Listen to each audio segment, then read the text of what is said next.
Welcome to Mathematics 646, Mathematical Problems 2. Welcome to the second lecture. Today we're going to cover Egyptian and Babylonian mathematics. This will be lecture 1 in the link lectures. Let me first open it into a new page so we can view a little more easily the material. Now, some of this material can also be found in Professor Allen's Math 629 course, which can be found here, which is also being taught at a distance this semester. Specifically, we can go to this chapter for goals, readings, and problems. I have prepared some of my own resources, which we will go through today. This is on early mathematical problems. Now, the earliest uses of mathematics essentially originated from very practical problems. For example, agriculture. If you were to make a field, a rectangular, perfectly rectangular field, say 100 feet by 100 feet, it was important for purposes of taxes and calculating how much seed or what your harvest might be, to calculate the area of the field. And very early on, tables of areas as well as formulas that related the length and the width of rectangles to areas were developed. As I mentioned before when I said taxes, business has a way of also encouraging the development of mathematics in early times. Keeping track of supplies, inventories, and most especially when you have kings and other landowners who wish to levy taxes on people occupying their properties, taxes are generally tracked to area of land that one has, if not strictly speaking proportional, so it was quite important for the ruler to know the areas of various people's property. Another quite important problem at that time was constructing calendars for religious purposes, as well as we'll see in Egypt, predicting the periodic Nile flooding. Now, prior to Egypt, the earliest recorded civilizations, at least in that area, were in the region of Mesopotamia. This region, which is the area surrounding the Tigris and Euphrates River, which is currently in the region of Iraq, this region is one of the oldest continuously inhabited regions in the world. There are other places, such as the Indus Valley, several places in China, Japan, some places in the Americas that also have very old civilizations, but we have extremely good records because, well, I wouldn't say extremely good, but we have much more information because of the archaeological importance of this area, primarily its biblical importance in history.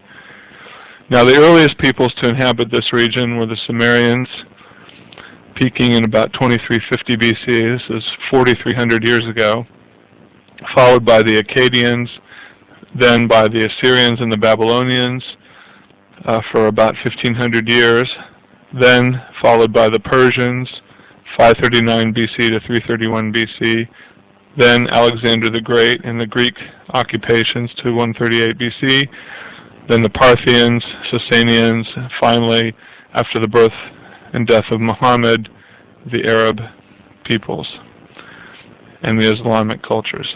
Now, a brief timeline of this region comes, I found a nice link from the Metropolitan Museum of Art. So this timeline opens in its own window, and this gives you an art history region, although it does have historical information here. It also has some artifacts and very nice representations of the art objects. It also gives a brief chronology, an overview with links, key events, and links more. Now, the timeline is nice because you can go to the end of the timeline and get the next range of history, like so. So I'd like to continue on with this by discussing some of the early mathematics in the Mesopotamian or Babylonian period. Now there is a table, a nice table I found on the internet of Babylonian numerals. Now as you may be aware, Babylonians had a system of numbers that was base 60, not base 10 as our number system is. I apologize, this particular link seems to be either dead or offline temporarily, so I've added an alternate link to the Babylonian numerical system. This is a PDF file that contains essentially the same information. So if we expand this particular, let's expand it once more.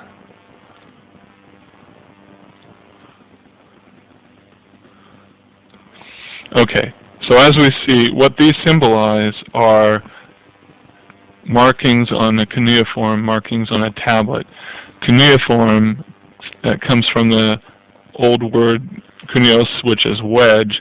So these are actually formed by taking a triangular shaped stylus and gouging a clay tablet. So if you can imagine the leading, on an angle, the leading edge of this triangle hitting the wet clay tablet at a point and gradually gouging out a triangular marking, this is what it was. So they would scrape along and then gouge. So this is their symbol for 1. Symbol for 2 is 2 such gouges, 3, 4 in 2 rows, 5, 6, 7, 8, 9, and then a new symbol like an I for 10. So this, we begin to see some elements of positional place notation here. 10 plus 1 is 11, 10 plus 2 is 12, 2 tens is 20, 2 tens and a 1 is 21, etc. Finally going down to 59, which is 5 horizontal wedges and 9 vertical wedges. Now because of this base 60 notation, if you wish to represent a number such as 424,000, you could represent that as 1 wedge in the 3rd position, the symbol for 57 in the 2nd position, 46 in the 1st position or 2nd position, and 40 in the 1st. So this is 40 times 1, 46 times 60, 57 times 60 squared, and 1 times 60 cubed. For example, 1, 57, 46, 40 is equivalent to our 424,000 in base 10. Now as you can see in the text here, there is a problem with this system. If you put two numbers together, are they, for example, is this number a single digit, or is it possibly with a gap specifying a position in the notation? So if you have a slightly larger gap between two numbers, this indicates base notation, and if two numbers are together, they're a single digit between 0 and 59.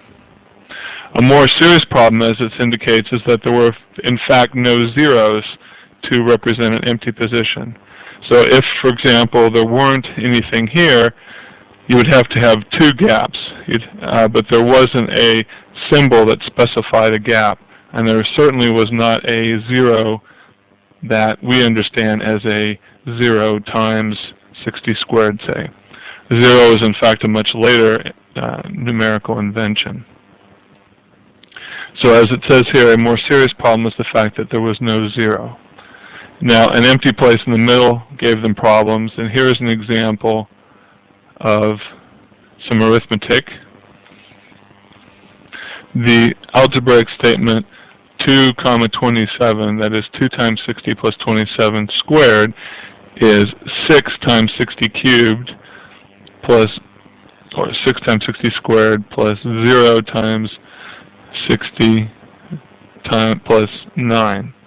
So the scribe left a little more space than usual between 6 and 9 if he would represented 6, 9. So the context actually governs the interpretation of these. So you can see that this would have been very difficult for a person to master the system of numbers. Now, Babylonians do have a fraction.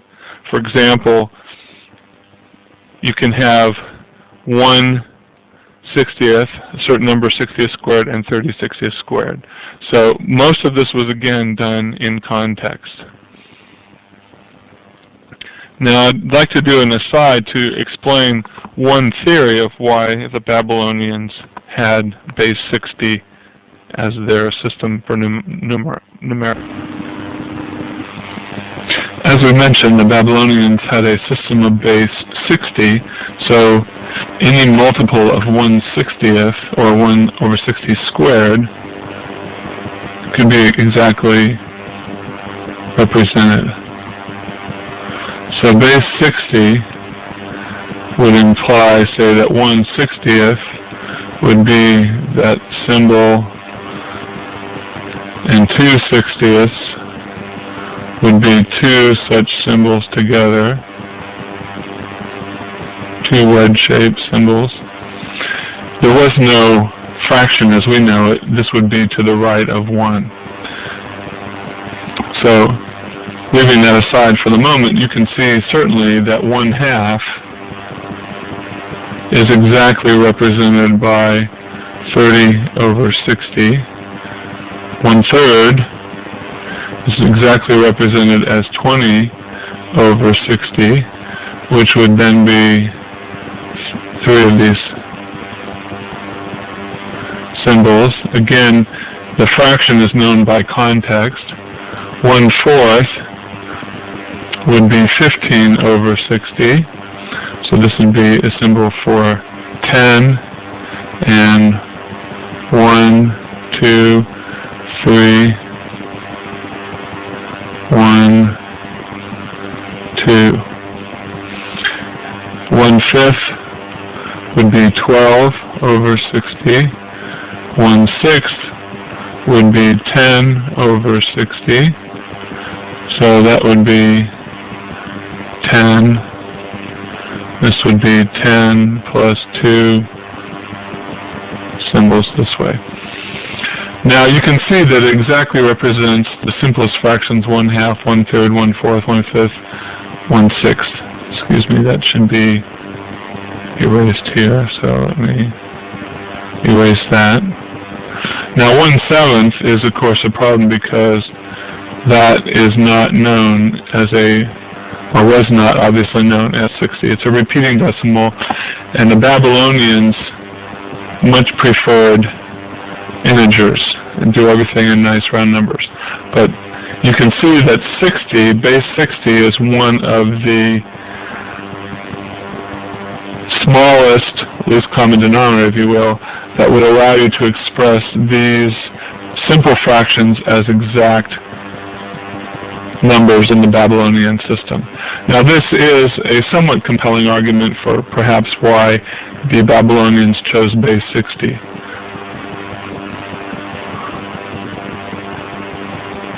One is possibly simple fractions,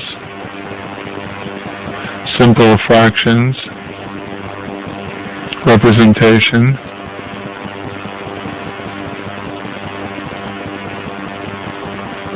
Another more quixotic explanation is that you had a base 6 culture blending in with a base 10 culture, and they just decided to keep their symbols in common. This doesn't really make sense. Other historical explanations relate to the lunar calendar or the heavens or degrees in the circle, although that was not really logically or astronomically relevant to the base 60 system of the Babylonians. So no one really knows. It's a mystery.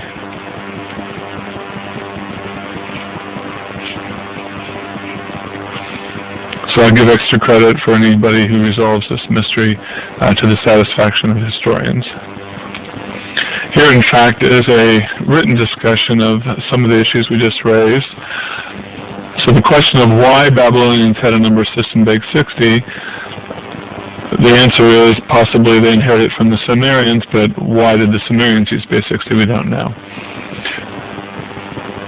Theon of Alexandria tried to answer this in the 4th century AD and was not able to come up with a satisfactory answer.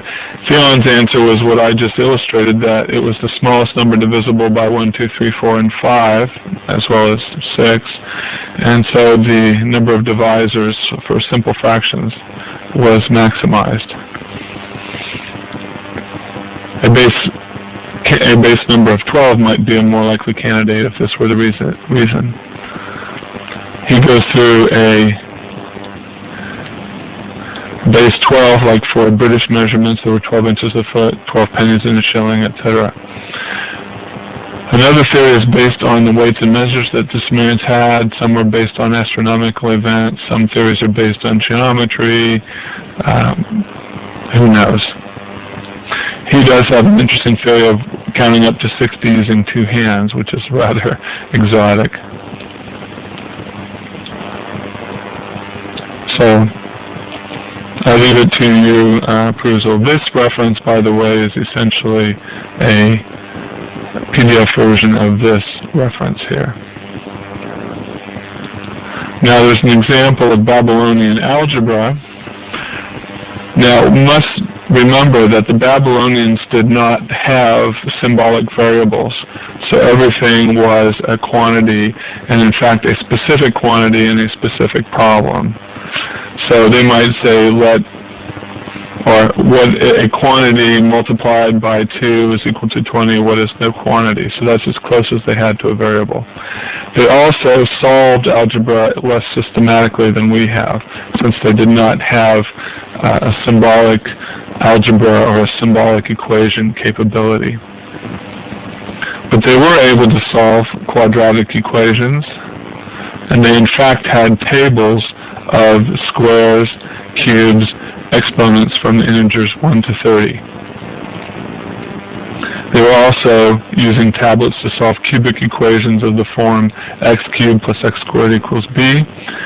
They had several interesting finite series. This is a tablet dating 300 BC, which is slightly later, probably representing some Greek influence. And there were also some questions as to whether they were familiar with some of the closed form summation formulas here. I've added a link to another humorous example of an algebra problem for students contained in a Babylonian tablet.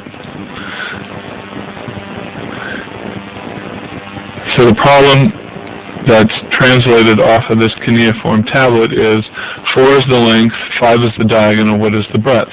Its size is not known. 4 times 4 is 16, 5 times 5 is 25. You take 16 from 25, there remains 9. What times what shall I take in order to get 9? 3 times 3 is 9, 3 is the breadth. Sounds like trigonometry class, except this teacher was holding class 3,900 years ago in the city of Harmal in ancient Babylonia. Another example is from this tablet, beyond the ditch I made a dike. 1 cubit per cubit is the inclination of this dike. What is the base, the top, and the height of it? And what is the circumference? And here is a demonstration of an instructor to a student, or more than one student. You have been here 2 decades and have not learned a thing. In 2 days I will give you a last test, and if you do not pass, I will beat you severely and throw you out to beg. One of the earliest origins of mathematical problems was in construction, engineering basically, where they had to construct what are called ziggurats, which are the precursors of the pyramids. These were the earliest stone structures, in this case clay structures. This was a ziggurat of Nana, the moon god, at Ur.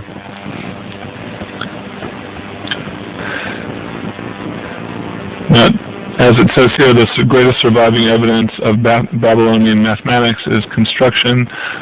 Like the Egyptians, Babylonians were large-scale builders. Unfortunately, they had mud bricks to build, unlike Egyptians with stone, so the construction is heavily in ruin. They said the first wall is 15 meters tall, almost 45 feet tall. The city covered some 10,000 square meters, with a population inside the city walls of some 20,000. So the city of Babylon was a raised fortification like this, was one of the 7 wonders of the ancient world. The irrigated hanging gardens were huge and known throughout the world. The hanging gardens of Babylon.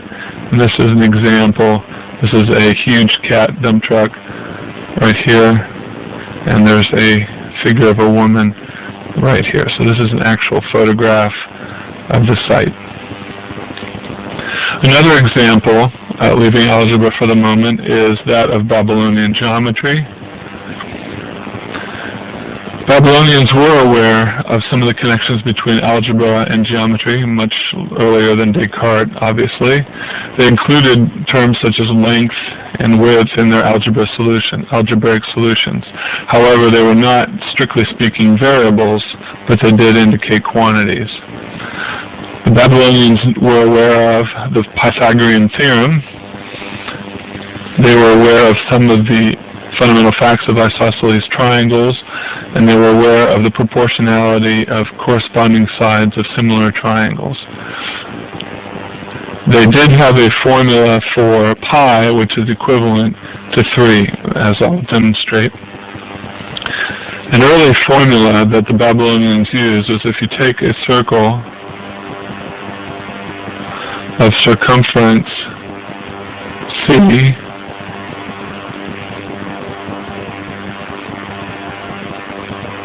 then they used a formula. The area was c squared over 12. Now this is effectively saying that pi was a certain value, which we can compute now. Now, of course, the correct formula is pi times the radius squared. Now, the pi radius is the diameter over 2.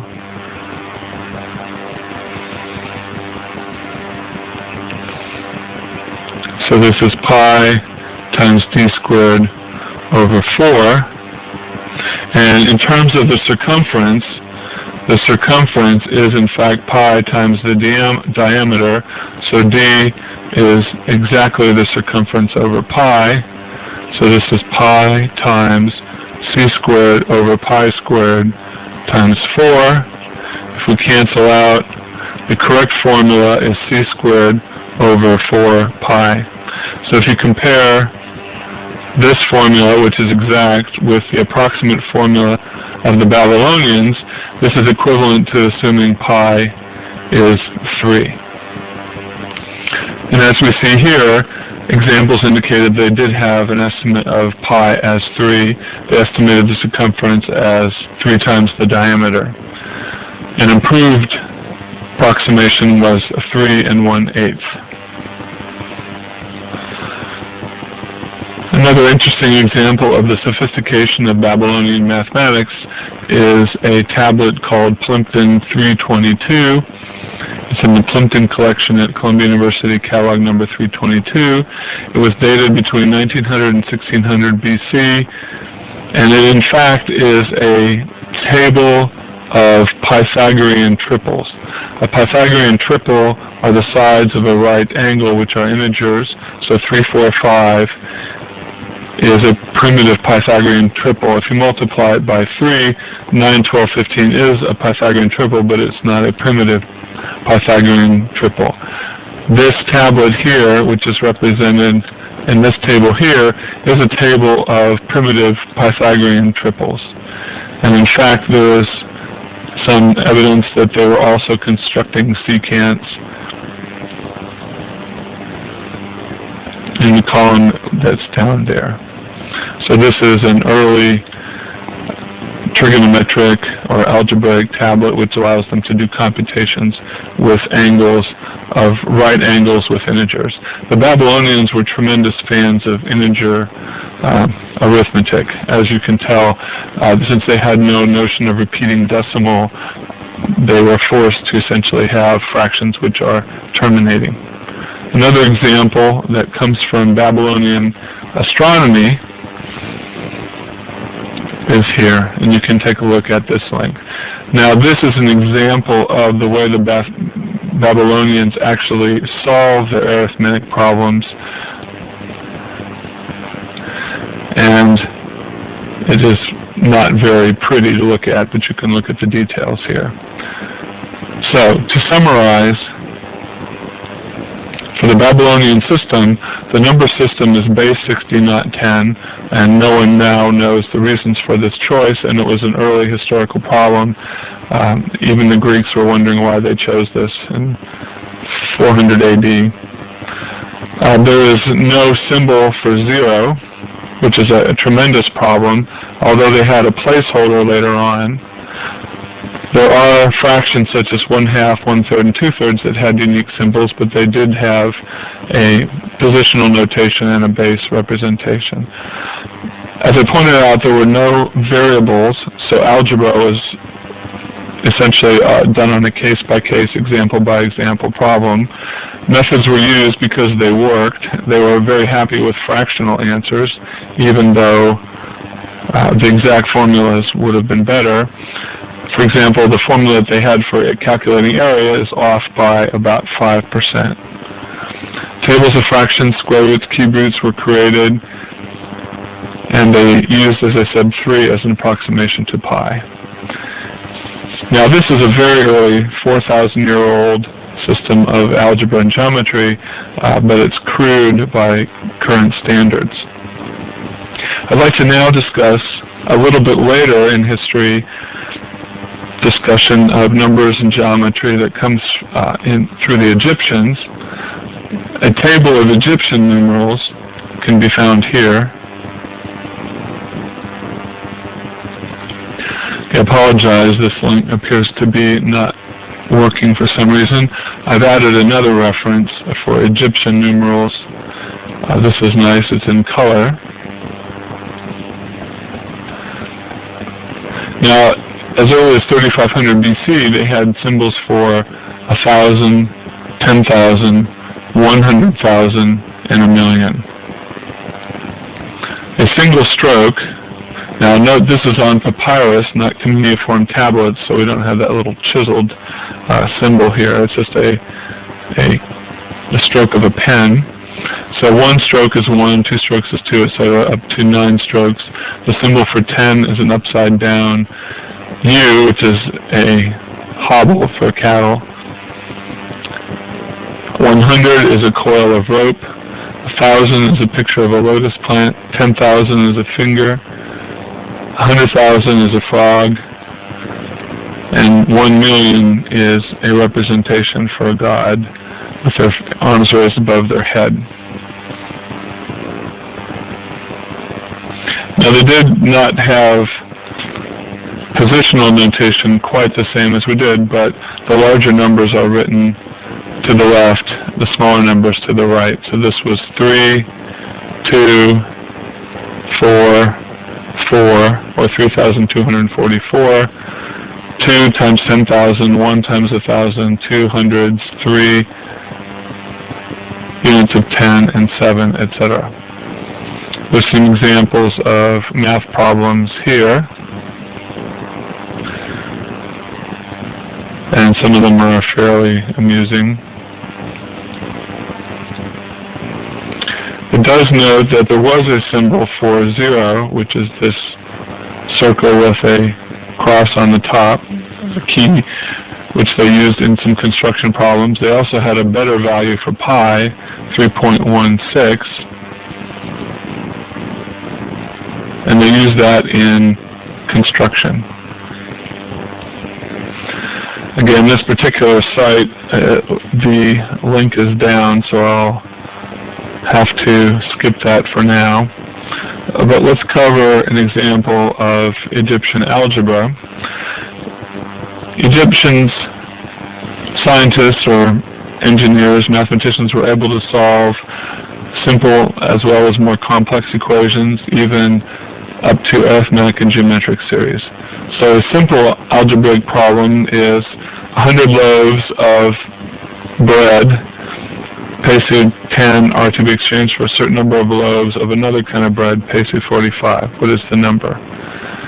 So the particular author here gives an example of how to solve this. You do end up getting the correct answer, and it is not formed in a algebraic sense. There are no variables here. And the particular method of solution is specific to this problem. A simple equation, a quantity, which we would call a variable x, plus 1/7 of it becomes 19. What is the quantity? In our current notation, it says x plus 17x equals 19. So if we divide 19 by 1 1/7, or divide this as 8/7 times x, so 19 over 7/8, we can get this. Now this is the Egyptian way of solving this particular problem. They were able to solve simultaneous equations. This is an example from the Berlin papyri.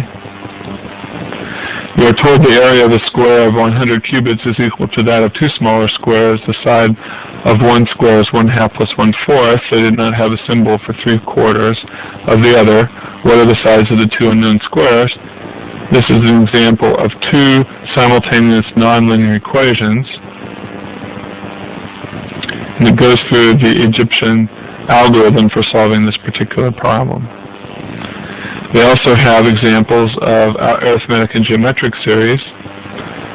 Divide 10 hecats of barley among 10 men so that the common difference is 1/8 of a hecat of barley.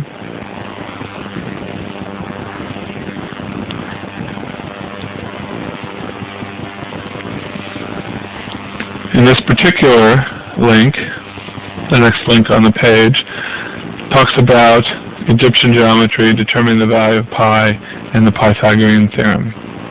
Now there's a very nice representation of pi as 3 plus 1/7 gives 3.142857. This is accurate to 1%. Now the Egyptians had an observation which you could just do by putting coins or other round objects, that a circle of diameter 9, 1, 2, 3, 4, 5, 6, 7, 8, 9, contains roughly as many coins as a square of diameter 8.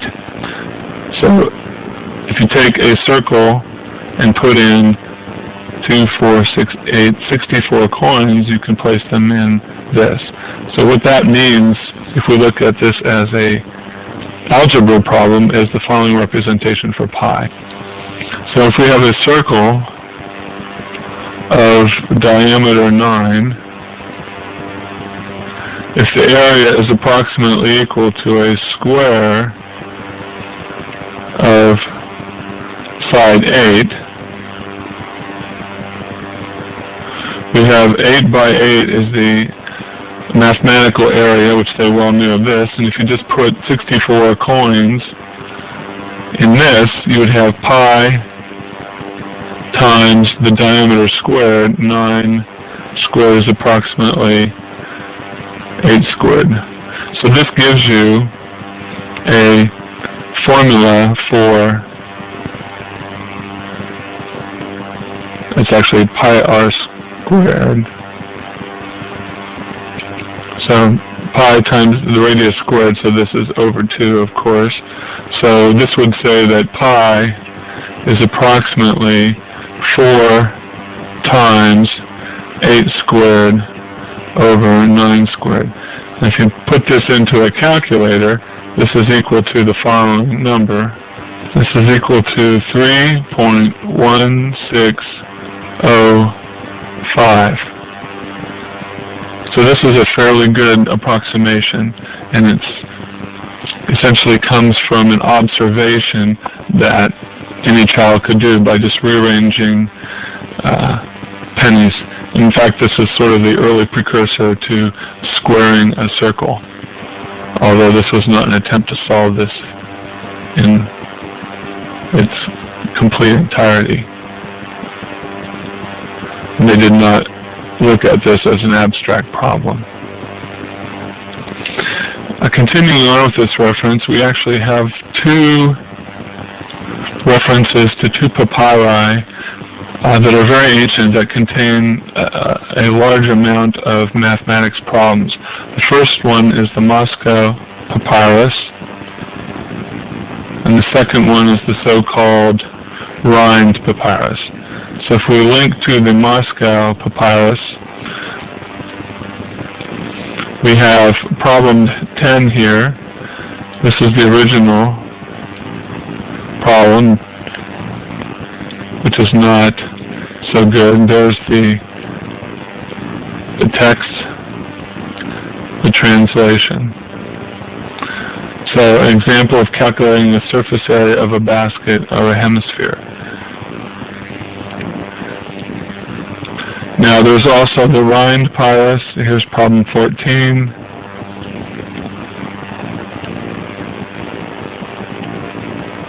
And here's a link to the complete text, or it would have been if the link was work. Here's problem number 56, problem number 57. And there also is a link to another Berlin papyrus.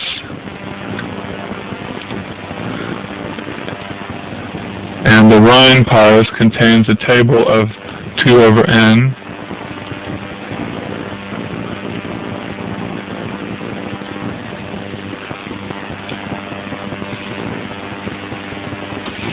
Another reference is the link to Egyptian astronomy, which was much more developed than the Babylonian astronomy. Here's a link from the tomb of Ramesses the 6th, 12th century BC. Tomb of Seti I. These are essentially a list of constellations. You can see the stars in here.